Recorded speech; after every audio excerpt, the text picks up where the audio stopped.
set the shiur. And this is quite a few years ago, but he was already afflicted with this neurological disorder. And I don't remember the shiur at all, I must admit, but I remember how he stood there holding on to the bima, holding on to the pulpit to support himself to say the shiur. And this was already many years ago. Here in Baltimore, Rabbi side, we were fortunate this past summer for the first time that we got a glimpse of Nosson Tzvi to see the Mesiras Nefesh, that Luchi was a Margaret's Torah, not only Margaret's Torah, but that the whole oil of the yeshiva, the financial oil of the yeshiva, which is millions and millions of dollars, he took upon himself and he spared no effort. He traveled over the world, a man in his condition. So, in spite of the fact that I never knew him, I'm not a mere Talmud, but I can't go by that and don't say something. I'd just like to share with you 3 small incidents.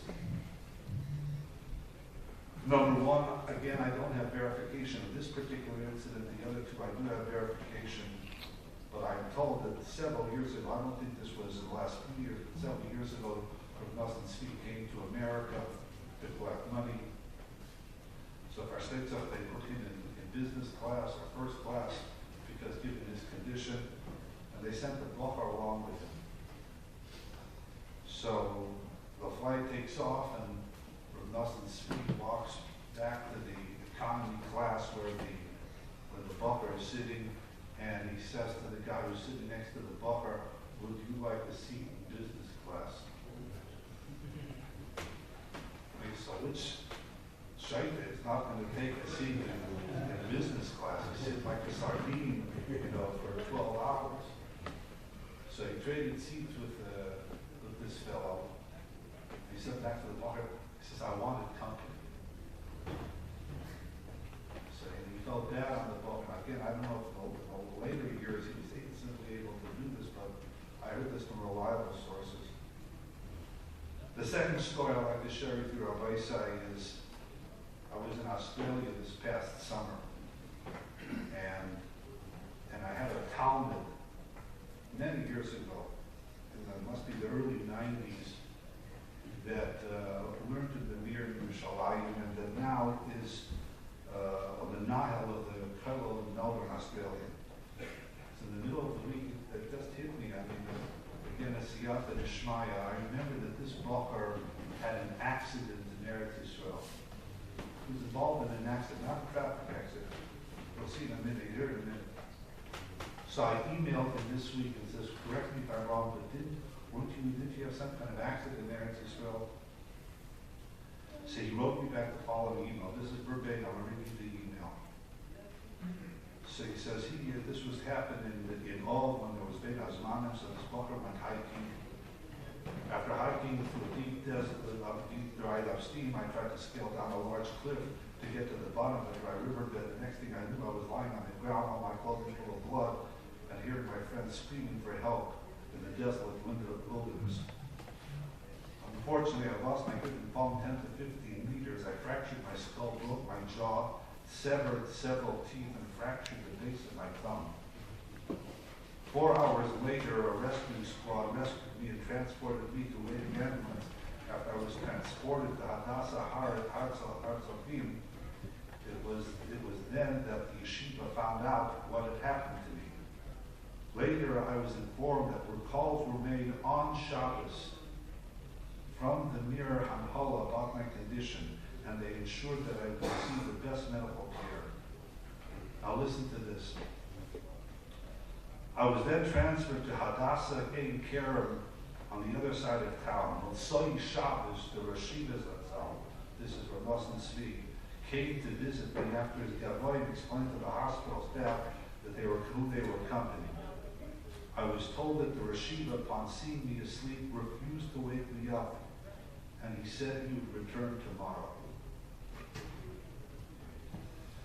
His visit really uplifted me, and even though I must have had great anxiety and worry, he only had encouraging words. After being in the hospital for 9 days and undergoing procedure on my right thumb, I was notified that I could not be discharged unless the entire bill was paid in full to the tune of $12,000. This was extremely agitating to me, as I couldn't possibly pay the amount at that time. My friend relayed the message to the Rosh Yeshiva, and soon I had a check in my hand for the necessary amount that had to be borrowed. I understand that it would take close to a year to my father's insurance company to repay the money owed. So that, Rabbi, is incredible. Because you have a yeshiva that has literally thousands of guys.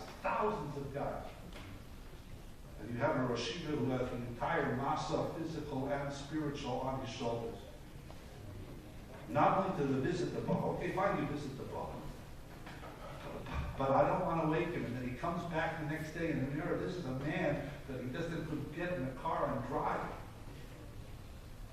That just speaks to the truth. And this is an incredible thing about the mirror.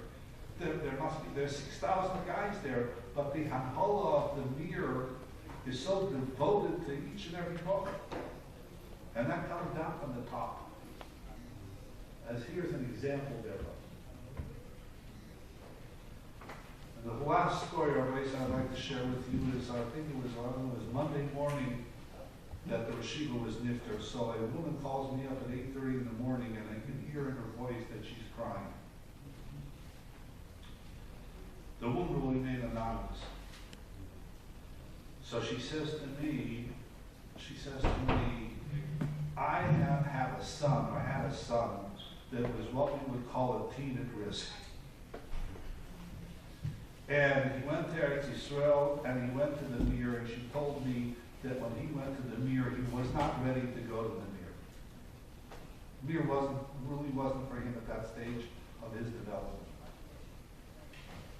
So she said that he was coming back to America after Yom Kippur, but he was afraid that once he got back to America, he would fall into the same bad crowd that he was with, and everything that he had gained would all go down the drain.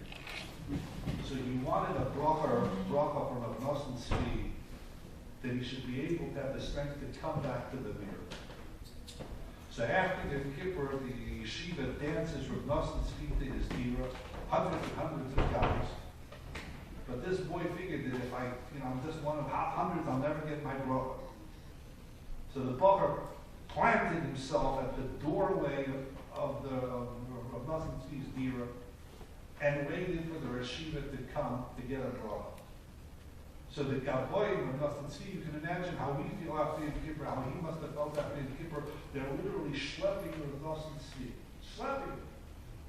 So they see this guy, this kid, this nudnik, standing there at the door. They're ready to kill him.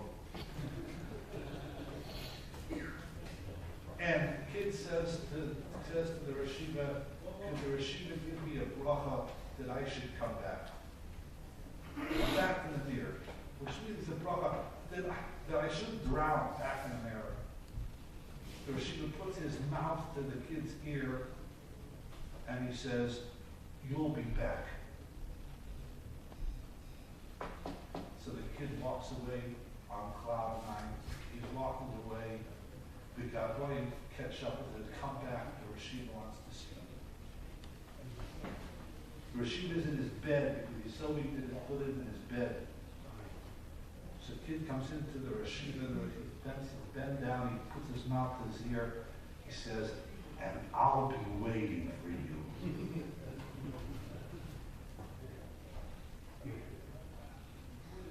This mother tells me